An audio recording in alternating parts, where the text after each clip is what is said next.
Hi friends, welcome to Jasna's kitchen. അപ്പോൾ എല്ലാവർക്കും സുഖമാണെന്ന് വിശ്വസിക്കുന്നു. ഞാനിന്ന് ചെയ്യാൻ പോകുന്നത് നമുക്ക് വളരെ ഈസി ആയിട്ട് ചെയ്യാൻ പറ്റുന്ന ഒരു ചട്നിയാണ്. ഇത് ചോറിൻ്റെ, ചപ്പാത്തിയുടെ, മച്ച്പൂസിൻ്റെ, മന്തിയുടെ, കഞ്ഞിയുടെ ഒക്കെ കൂടെ കഴിക്കാൻ പറ്റുന്ന നല്ലൊരു അടിപൊളി കോമ്പിനേഷനാണ് കേട്ടോ. നമുക്ക് വളരെ ഈസി ആയിട്ട് ചെയ്യാൻ പറ്റുന്നതുമാണ്. അതുമാത്രമല്ല നമ്മളിതിൽ തേങ്ങ ചേർക്കുന്നില്ല. അപ്പോൾ അതുകൊണ്ട് തന്നെ ഇത് കുറേ ദിവസം കേട് കൂടാതെ സൂക്ഷിക്കാനും പറ്റും. നമുക്ക് റെസിപ്പി നോക്കാം. അതിന് മുൻപായിട്ട് എൻ്റെ ചാനൽ ആദ്യമായിട്ട് കാണുന്നവരാണെങ്കിൽ താഴെ കാണുന്ന റെഡ് ബട്ടൺ ഒന്ന് ക്ലിക്ക് ചെയ്ത് സബ്സ്ക്രൈബ് ചെയ്യാം കേട്ടോ. അതോടൊപ്പമുള്ള ബെല്ലൈക്കൺ കൂടെ പ്രസ് ചെയ്ത് അതിൽ ഓളും കൂടെ പ്രസ് ചെയ്താൽ നിങ്ങൾക്ക് ഞാനിടുന്ന വീഡിയോസിൻ്റെ എല്ലാം നോട്ടിഫിക്കേഷനും കിട്ടുന്നതാണ്.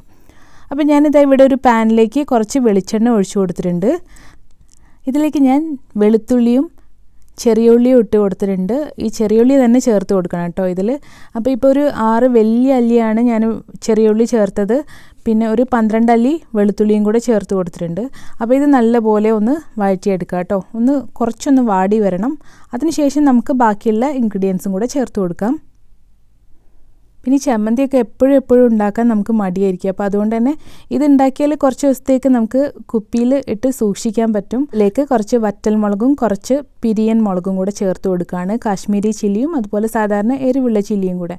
അപ്പോൾ രണ്ടും കൂടെ മിക്സ് ചെയ്യുമ്പോൾ നമുക്ക് ആവശ്യത്തിനുള്ള മുളക് ഇതിലുണ്ടാവും. പിന്നെ അത് മാത്രമല്ല എരിവും കുറവായിരിക്കും.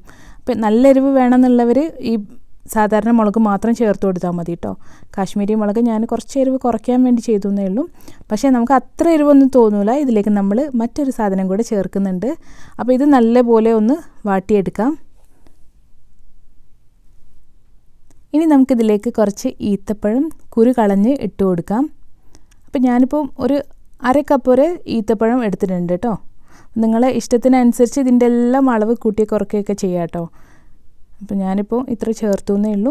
അപ്പോൾ ഇതും നല്ലപോലെ ഒന്ന് വഴറ്റിയെടുക്കണം. ഇതിൻ്റെ ഒന്ന് സോഫ്റ്റായി കിട്ടാൻ വേണ്ടി. ഇത് ഓൾറെഡി സോഫ്റ്റാണ്. പിന്നെ ഇതിൻ്റെ നമ്മൾ കുറച്ച് ദിവസം സൂക്ഷിക്കുകയാണെങ്കിൽ ഇതൊക്കെ നല്ലപോലെ ഒന്ന് വഴറ്റിയെടുത്താൽ ഇത് പെട്ടെന്നൊന്നും കേടുവരില്ല. വെളിച്ചെണ്ണ തന്നെ ചേർത്ത് കൊടുക്കാൻ ശ്രമിക്കുക കേട്ടോ. അപ്പോൾ നല്ല ടേസ്റ്റ് ഉണ്ടാവും. അപ്പോൾ ഇതും കൂടെ ചേർത്ത് നല്ലപോലെ ഒന്ന് വാട്ടിയെടുക്കുന്നുണ്ട്. ഇനി നമുക്ക് ഇതിലേക്ക് ആവശ്യത്തിനുള്ള ഉപ്പും കൂടെ ചേർത്ത് കൊടുക്കുക. കാരണം നമ്മൾ അരച്ച് കഴിഞ്ഞാൽ പിന്നെ ഇതിൽ ഉപ്പ് ചേർക്കാൻ ബുദ്ധിമുട്ടായിരിക്കും. അപ്പോൾ അതുകൊണ്ട് തന്നെ ഈ ഒരു സമയത്ത് നമുക്ക് ആവശ്യത്തിനുള്ള ഉപ്പും കൂടെ ചേർത്ത് കൊടുക്കാം. അപ്പോൾ നമ്മുടെ ചമ്മന്തിക്ക് അരയ്ക്കാനുള്ള കൂട്ടുവിടെ റെഡി ആയിട്ടുണ്ട് കേട്ടോ. അപ്പോൾ ഇതൊന്ന് ചൂടാറിയ ശേഷം നമുക്കിതൊന്ന് മിക്സിയുടെ ജാറിലിട്ട് നല്ലപോലെ ഒന്ന് അരച്ചെടുക്കാം. ഇപ്പോൾ ഇത് ഞാൻ നല്ലപോലെ അരച്ചെടുത്തിട്ടുണ്ട് കേട്ടോ. ഈ ഒരു പാകത്തിനാണ് നമുക്ക് വേണ്ടത്. ഇനി നമുക്കിതിലേക്ക് ഒരു കാര്യം കൂടി ചേർത്ത് കൊടുക്കണം. ഇപ്പോൾ ഇതിൽ ആവശ്യത്തിനുള്ള ഉപ്പും മധുരവും എരിവുമുണ്ട്. ഇനി നമുക്ക് കുറച്ച് പുളി കൂടെ ഇതിലേക്ക് ഒഴിച്ചു കൊടുക്കുക. അപ്പോൾ ഒരു പ്രത്യേക ടേസ്റ്റ് ആയിരിക്കും ഇതിന്. അപ്പോൾ ഞാനിതാ ഇതുപോലെ കുറച്ച് പുളി ജ്യൂസാക്കി എടുത്തിട്ടുണ്ട്. അതിൽ നിന്നും നിങ്ങൾക്ക് ആവശ്യത്തിനുള്ള ചേർത്ത് കൊടുക്കുക കേട്ടോ. ഞാനിപ്പോൾ ഇവിടെ ഒരു 1.5 ടേബിൾ സ്പൂൺ അളവിൽ പുളിയുടെ ജ്യൂസ് ചേർത്ത് കൊടുക്കുന്നുണ്ട്. അപ്പോൾ ഇതും കൂടി ഇട്ട് നല്ലപോലെ ഒന്ന് മിക്സ് ചെയ്ത് കൊടുക്കുക. അപ്പോൾ ഉപ്പ് നോക്കുക, ആവശ്യമാണെങ്കിൽ കുറച്ചുകൂടെ ചേർത്ത് കൊടുക്കുക കേട്ടോ. അപ്പോൾ നല്ല ടേസ്റ്റി ആയിട്ടുള്ള ഈത്തപ്പഴ ചമ്മന്തി ഇവിടെ റെഡി ആയിട്ടുണ്ട്. അപ്പോൾ എല്ലാവരും ഇത് ട്രൈ ചെയ്ത് നോക്കുക കേട്ടോ. നല്ല ടേസ്റ്റാണ് കഴിക്കാൻ.